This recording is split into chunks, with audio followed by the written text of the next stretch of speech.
দ্বিতীয় পৰ্যায়ত পঞ্চায়ত নিৰ্বাচনৰ বাবে মাজত কেইটামান দিন তাৰ পিছতে অনুষ্ঠিত হ'ব পঞ্চায়ত নিৰ্বাচন দ্বিতীয় পৰ্যায়ত বঙাইগাঁও জিলাকে আদি কৰি কেইবাখনো নামনি অসমৰ জিলাত। আৰু এই মুহূৰ্তত মই উপস্থিত আছোঁ বঙাইগাঁও জিলাৰ যোগীঘোপাৰ বালাপাৰা পঞ্চায়তৰ অন্তৰ্গত কনৰাবিলৰ যিখন গাঁও আছে এই গাঁওখনত উপস্থিত আছোঁ। আৰু গাঁওখনত ইতিমধ্যে প্ৰতিটো দিশতে বা প্ৰতিটো স্থানত নিৰ্বাচনী প্ৰচাৰ তুংগত উঠা দেখিবলৈ পোৱা গৈছে।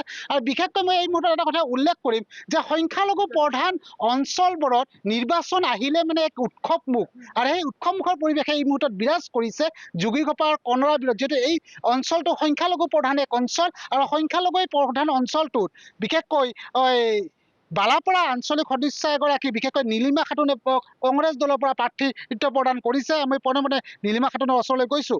কি ইছ্যু লৈ আপুনি আগবাঢ়িছে? হয়, মই এইখন কনৰাবিলত উপস্থিত হৈছোঁ।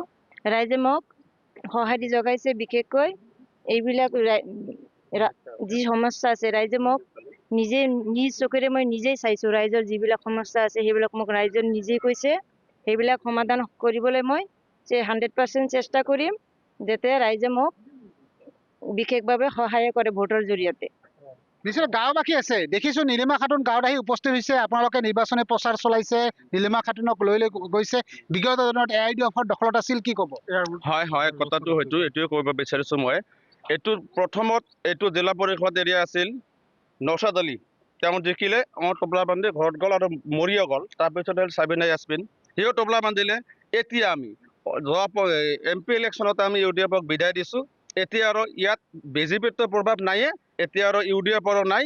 ইয়াত অকল মাত্ৰ কংগ্ৰেছৰ জিন্দাবাদ, কংগ্ৰেছৰ জয় চলি আছে, কংগ্ৰেছ প্ৰাৰ্থীয়ে জিকিব, ইয়াত কোনো সন্দেহ নাই। বিশেষকৈ কংগ্ৰেছৰ কিন্তু গণভিত্তি যথেষ্ট পৰিমাণে হ্ৰাস হৈছে কিন্তু বিগত দিনত, কি ক'ব? যদিও হৈছে, ইয়াৰ পৰা আমি আগবাঢ়ি যাব লাগিব, ইয়াৰ পৰাই আমি আগবাঢ়ি যাব লাগিব।